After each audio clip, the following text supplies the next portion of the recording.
For the latest in strategic affairs, subscribe to our YouTube channel. Click the bell icon for updates. Hello and welcome to another edition of Capital Calculus. This is the show that examines policies and developments through the intersection of politics and economics to share a fresh perspective with you every week, especially in trying to unpack the underlying strategic imperatives. I'm your host, Anil Padmanabhan.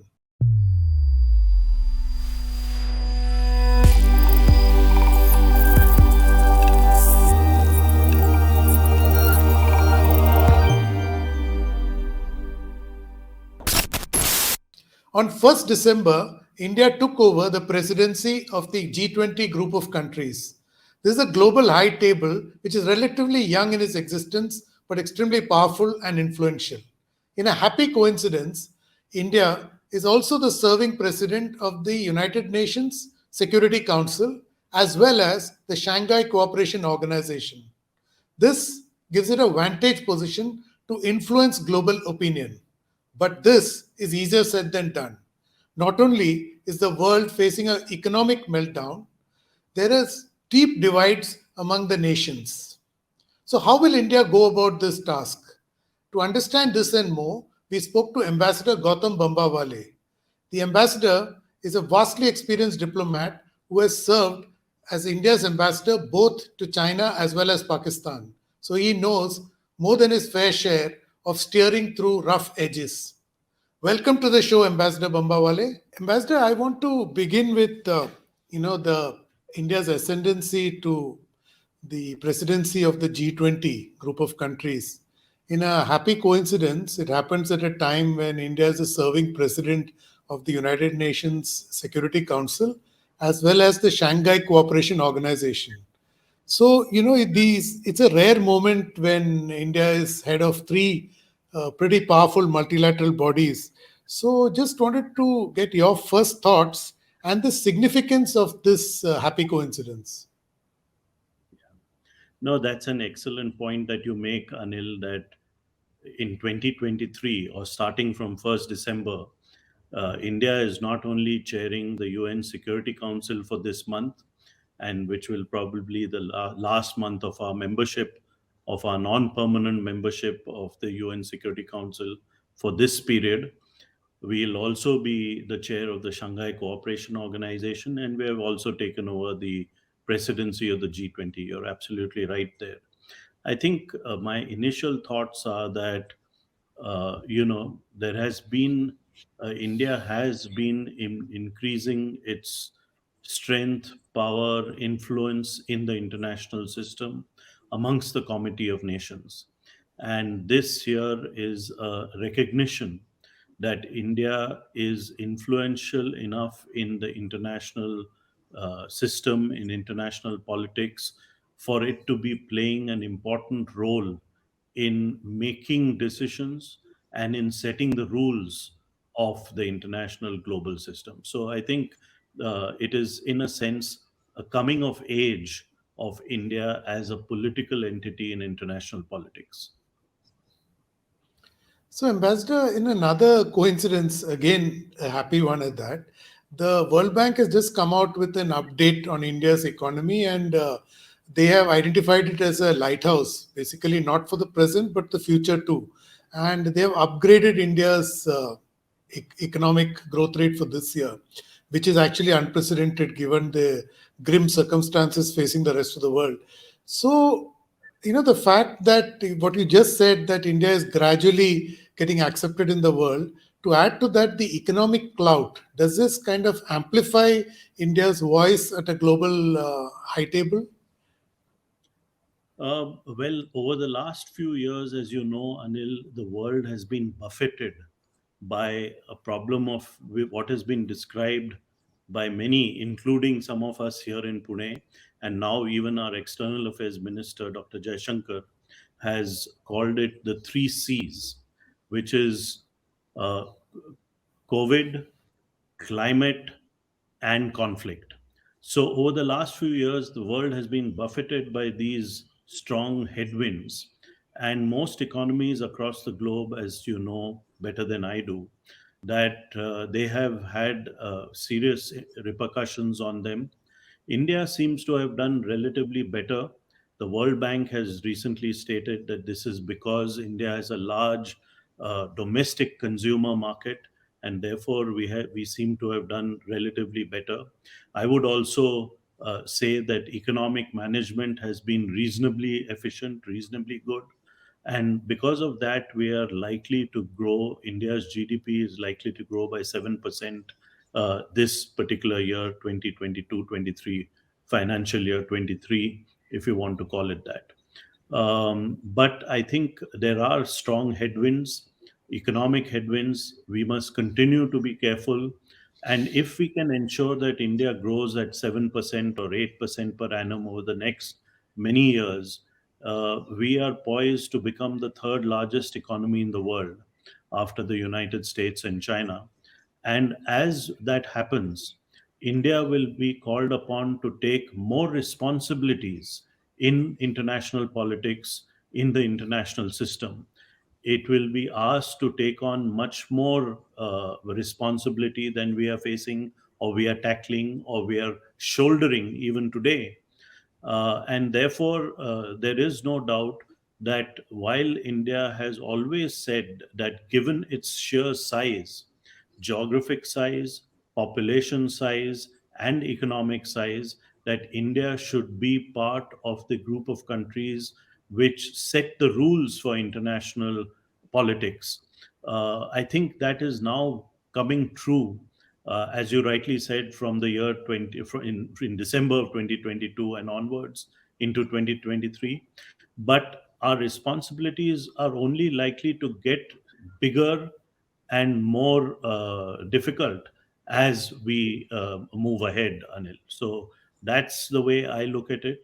And I think India will measure up to the expectations of her as one of the important poles or one of the important countries in international politics.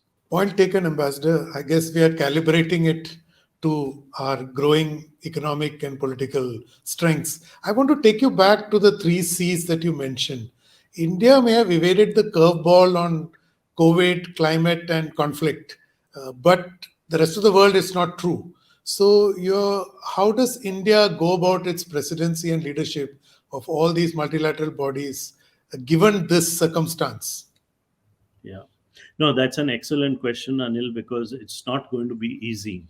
The conflict in Europe, the Russia-Ukraine conflict, has really riven the world with dissensions and with disagreements. And we saw that play out at the G20 summit, which took place recently in Indonesia, where we took over the mantle of the G20 leadership from Indonesia.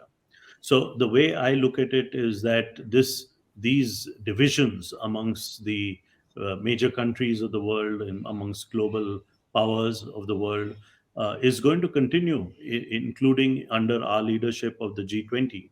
So we are going to have to work really hard and bring in all our diplomatic skills, our persuasive capacities, our persuasion skills, to ensure that the G20 stays together.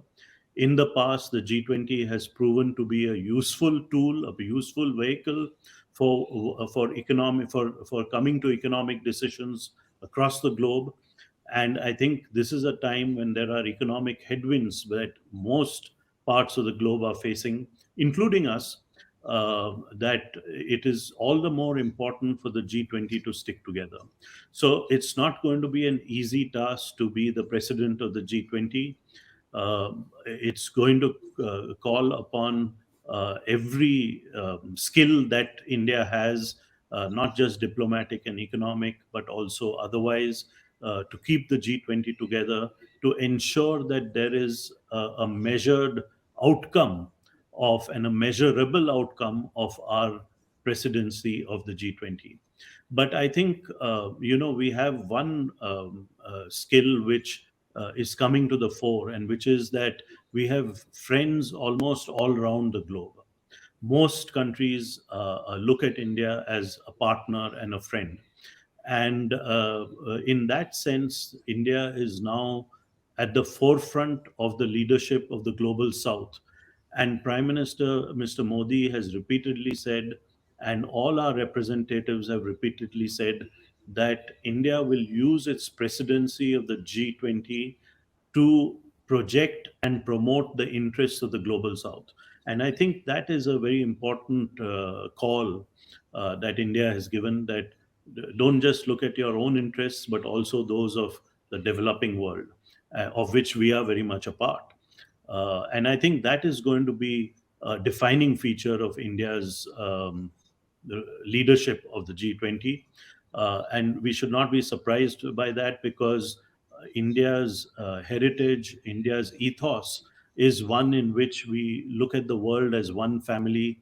And it is in our interest to ensure that other members of the family also prosper.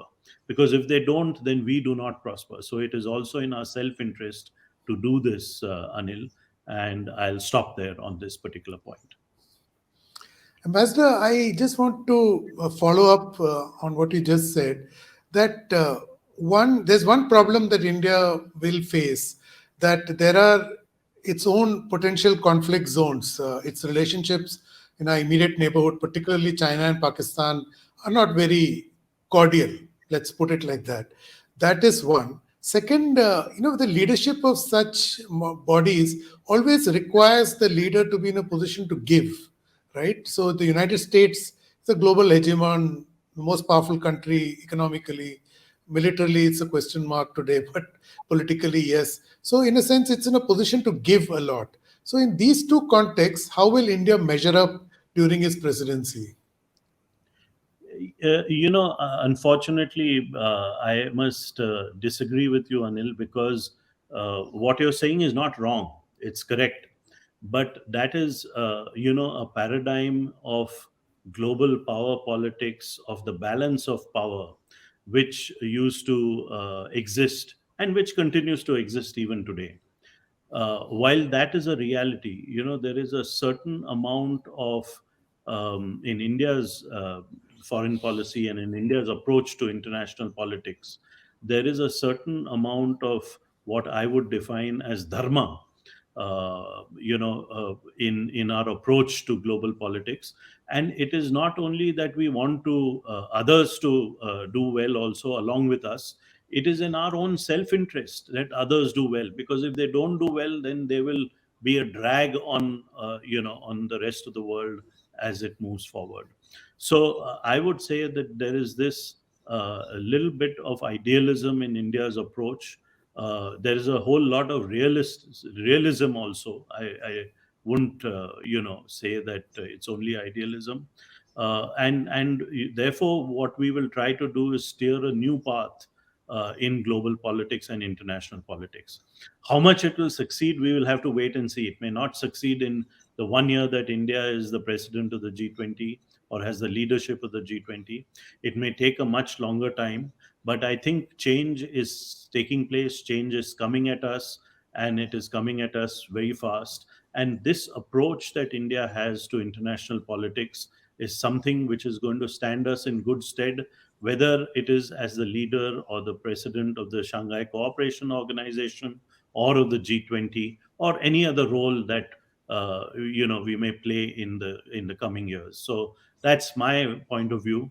But I would definitely like to say that apart from this idealism, there is also a good amount of realism in our approach to international politics and international economics.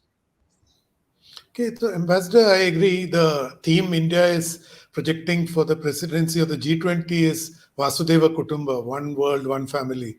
So it is building in pacifism and coordination and cooperation into its challenge. But I want to dwell a little more on this issue, because the world is indeed deeply divided. It kneecapped the Indonesian presidency of the G20.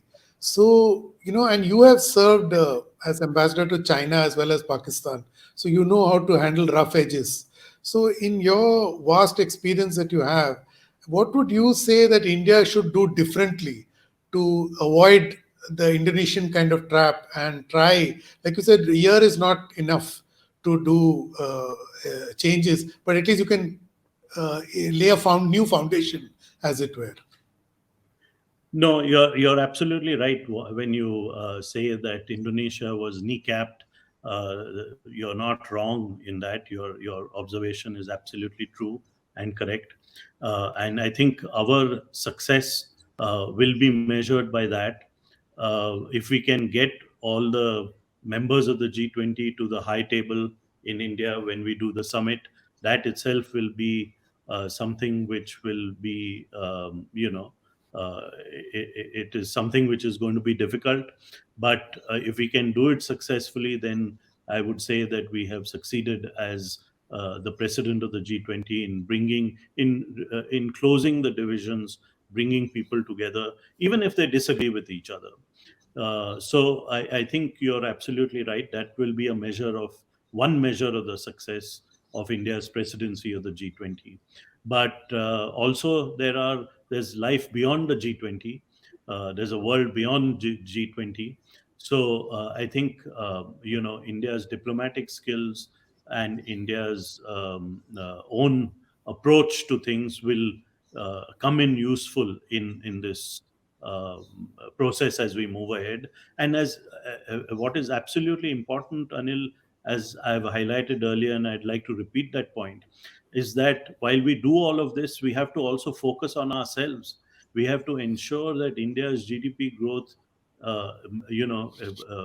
is 7 and 8% per annum over the next maybe 10 years, because only with that will India become stronger, not just economically but also otherwise.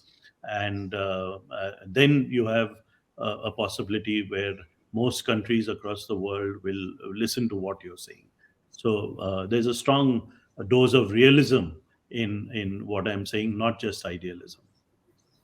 Actually, you're right. Vijay Kelka, a common friend, often used to say that the best defense is the Indian economy against global aggression. So I just want to actually, you did allude to it in passing. You said change is coming.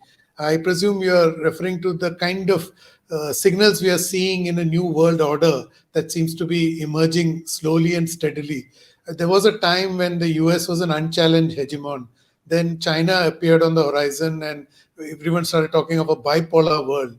But now China seems to be struggling with its own challenges, which I presume you will know much better than I will. And now suddenly we are looking at a multipolar world possibility. The US will be a dominant player, China will continue to be big, but there are other voices which can be heard in a kind of democratization, let's say, of the global order. So that, I presume, will work to India's advantage during the next 1 year, right? Absolutely, absolutely right. You have hit the nail on the head. And I think this is already happening. There is a group of middle powers, so not the big powers like the US and China, but there's a group of middle powers which includes countries. I don't want to take names because I might miss out some, but just as an example, and this is not an exhaustive list, but India, Japan, France, Germany, and so many other countries. The middle powers, their voices are getting a bigger say, and they're being heard loud and clearly in international affairs and international politics, because of the fact that there has been a turbulence in the last few years, which has shown everyone in the world that we need to work together to tackle these problems, whether it's COVID or whether it is climate or whether it is conflict, or even beyond. There are other problems also. So I think, yes, a multipolar world is coming at us faster than we are imagining. And India will definitely be one of the poles in such a multipolar world. And our voice will count for a lot and will be heard in the Committee of Nations. So, Ambassador, there's actually interesting that you do concur, because recently there are fresh signals of the existing regional groupings also being revised and kind of evolving in a new shape. Let me give you an example of BRICS, which is Brazil, Russia, India, China. Now, South Africa, Saudi Arabia and UAE have asked for membership of this. As you know, the GCC, the Gulf Cooperation countries, is now the hottest growing region purely because oil surpluses are flowing in. They're talking about $3 to $4 trillion, which are going to come in the next 3 to 4 years. So, this, if it happens, if they are indeed admitted into the BRICS, so doesn't this BRICS evolve as a fresh counter or a fresh alternative on the global high table? No, I mean there are other permutations and combinations which are at work. BRICS with the inclusion of new countries, whether it is Saudi Arabia, UAE, as you just mentioned, or even maybe a Turkey or some other countries of that kind, will be one of the platforms on which we will operate. But whether it's an alternate system, one will have to wait and see. The SCO is also an alternate system and an alternate grouping of countries. So we will have to wait and see how that develops. But right now, the G20 is, from an economic standpoint, it contributes, the countries which are members of G20 contribute 80% of global GDP. So, almost 80% of global GDP. So this is where the weight is, and we will have to wait and see to whether there are alternate permutations and combinations. Now, the good part about all this, Anil, is we are almost a member of each of these organizations. The one organization where we are not a member of, is APEC, Asia Pacific Economic Cooperation. But there are some historical reasons for that, and I don't know if APEC is, as relevant today. It seems to have been overtaken by certain events like the G20, etc. So I think, to just make my point short and crisp, that India is in a great position where world politics is concerned, and we are being listened to with greater salience. We are being listened to with full attention. And what is absolutely critical is that we should not forget to grow our economy as we take part in international politics and international affairs. We have to continue to grow our economy like we have over the past so many decades, and that has now should become the focus of all our efforts and energies to ensure that India's GDP growth stays at 7-8% per annum over the next 10 years. So the mantra should be growth, growth, growth. I Absolutely. want to take you. No, and I'd just like to add, Anil, sorry to interrupt you, but you spoke about Mr. Vijay Kelkar, and one of the things that I have discussed with him is that India's best foreign policy and India's best defense policy is 8% GDP growth per annum over the next 10, 15, 20 years. So that's to paraphrase, something that you yourself said at the start of this question. He's always been arguing that case. Actually, I want to take you back to the presidency of the G20. The India's approached clearly, from what we are seeing since 1st December, is that it has already got a plan in place. And on the first day itself, the PM wrote an op-ed which was published in most papers. I want to actually read one paragraph on that, where he talks about this mindset reset which you have been talking about. He says that, however, as India assumes this important mantle, I ask myself, can the G20 go further still? Can we catalyze a fundamental mindset shift to benefit humanity as a whole? I believe we can. Is this yes we can movement possible? No, I think it's excellent that we have a game plan about how we are going about our presidency of the G20. Not only did we see this very important piece in the newspapers by Prime Minister Modi, and some of it is very, very important, including what you have read out. But we have also had a very quick first meeting of the Sherpas in Udaipur over the last few days. I think there are going to be 200 odd meetings in 50 odd Indian cities across the country. The government itself is saying that this is something which is not only for the government of India, it is something for all political parties. It's something which the people of India should also cherish our year when we are president of the G20. And in that effort, they are taking meetings of the G20 to 50 odd cities in India across the length and breadth of the country. So I think the game plan is in place. And I think what you have just quoted from Prime Minister's op-ed piece, which appeared in many newspapers, is a very good signal about how we are approaching not just our presidency of the G20, but the increasing stature that India is getting in international politics, how we want to go beyond the old mindset of balance of power politics, of balance of power, to something which is a win-win for all countries. So I think this is definitely a mindset change. It doesn't happen in 1 year, so it's going to take more time. But India is going to continue to do this in other fora apart from the G20 as we move ahead. But definitely it has started and is going to continue in the coming years, as India plays a more responsible role, as a more responsible power in international affairs and international politics.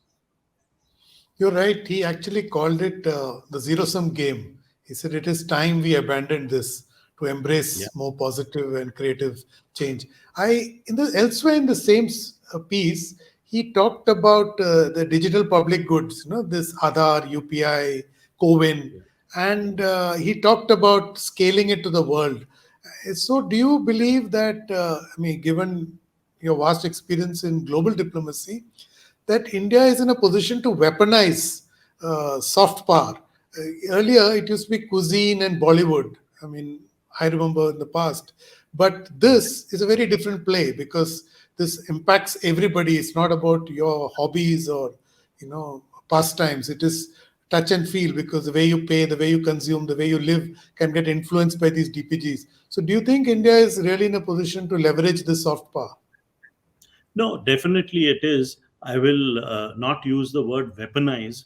I will use more the word partnerships. We want to build partnerships with other countries, and increasingly those partnerships will not be based merely on economic assistance for programs or projects in those countries, but it will also be based on these kind of, as you call them, software issues or soft power issues. For example, in very few countries in the world can you pull up on your mobile phone, can you pull up your vaccination certificate. Now, that's of tremendous use. In fact, if you go to any other place, any other country in the world, sometimes, somewhere, they sometimes ask you for your double vaccination certificate. And luckily, since we have these mobile apps, including the one for the certificates, you can pull it up quickly and show people. You cannot enter into restaurants or certain other places without showing that certificate. Now, these are obviously UPI, as you mentioned. These are things which other countries in the world, particularly in the global south, are looking at as force multipliers, which help in the process of economic development, social progress. And we can definitely share some of this digital framework that we have developed in India, and which we will continue developing. There are more things which will definitely come down the pike, as the Americans call it. So I believe that this is a very important part of India's soft power, and we can definitely share it, or we can help other nations if they think this is helpful and it would be of use to them. So, Ambassador, presumably there will be more acceptance of this kind of change which impacts people. So will it be a kind of strategy where where we agree to disagree on certain things, like say the current differences on Ukraine, etc., all these global heavy duty politics? But I want to take you back to the India's negotiations with the United States on the nuclear power deal. So there was a phase where there were disagreements where kind of uh, appearing as roadblocks for even points that you agreed to. So it was disengaged and decoupled, as it were, and then slowly you agreed incrementally on more things. You finally agreed even on your disagreements. So do you think that this kind of strategy can play out using these kinds of examples of soft power we just discussed? Yes, I think they can. In fact, these are issues on which there can be no, there can be no quibbling. For example, we spoke about some of the apps and other, other sort of things that India has done to make it easier for the general public to transact its own business and so on. So these kind of things would be of use to many developing countries across the world. Many of them have been expressing their interest in gaining from India's experience on this front. And I think this is going to be the new frontier, not just economic assistance for specific physical projects, etc. That will also continue to be a part of it, but also this soft power, as you call it. All of us know that in India, this Jan Dhan accounts, the fact that people are now having their own accounts, and any assistance that you get from the government, say in the form of a subsidy, etc., comes directly into your account, is something which has benefited large numbers of people in India, which has benefited large numbers of beneficiaries in the millions here in India. So, this can be something which would be of use and interest to other developing countries. And we'll be very happy, I'm sure, to share this kind of knowledge, this kind of technology with other nations. Glad you flagged the Jandan and other programs, because few know that India, 12 years ago, India, 410 million people, rather 432 million people, didn't have a bank account. Today, they have a bank account and they are using these new frameworks like Account Aggregator, Open, actually in Qt for credit. So it's a huge plus. So now my final question to you is actually a wrap on a lot of things we discussed through our show today. Is that it's interesting, beginning with India's ascendancy, and of course Indonesia bequeaths to India, and now India will hand off to Brazil. You had Egypt hosting the COP meeting. So more and more you are seeing the countries from the south, and of course the middle countries as you identified them, playing a larger role in these global events. So is it that they have a greater skin in the game, unlike the developed world? Because they have been there, done that, and there are a lot of challenges these countries need to address domestically. So do you believe that there's greater skin in the game, and hence greater possibilities of success? Say whether it's G20, Shanghai Cooperation, doesn't matter, but all these kind of global multilateral bodies. Yeah. So, Anil, as you know, the current international system was fashioned in the immediate aftermath of World War II. And who fashioned that global system is something you know well. It was the victors of World War II. The vast majority of nations only became independent sovereign countries in that process after World War II and beyond. India, for example, got its independence in 1947, and then many other countries after that.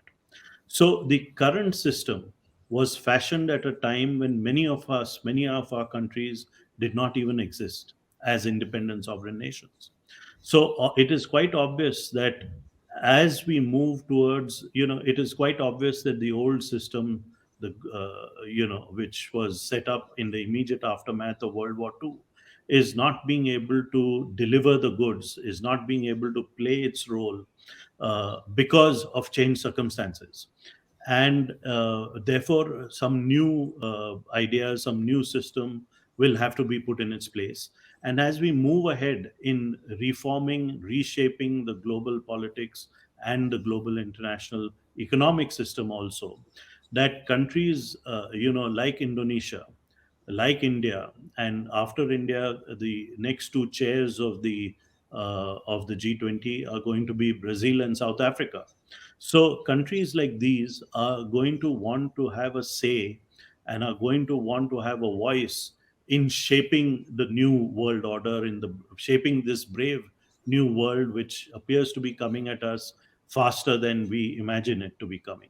So I think it's very, very important that the G20 presidency, it's emblematic of this change, that from Indonesia it comes to India, to Brazil, to South Africa. These are the four chair or presidents of the G20 last year, this year, next year, etc. And I think we do have a skin in the game.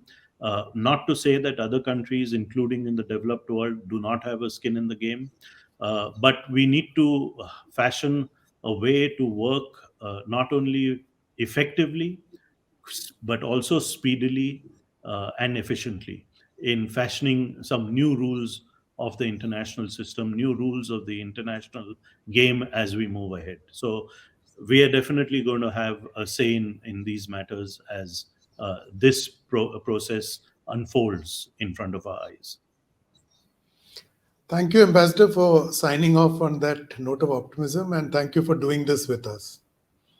Thank you so much, Anil. Thoroughly enjoyed myself. You heard Ambassador Bambawale. This is indeed India's moment.